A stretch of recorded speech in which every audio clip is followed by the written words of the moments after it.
వాడును కడపటి వాడనయుండి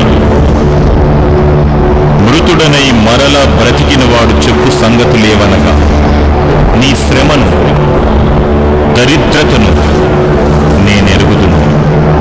అయినను నీవు ధనవంతుడవే, తాము యూదులమని చెప్పుకొనుచు యూదులు కాక సాతాను సమాజపు వారి వలన నీకు కలుగు దూషణ నేనెరుగుదును. నీవు పొందబోవు శ్రమలకు భయపడకుము.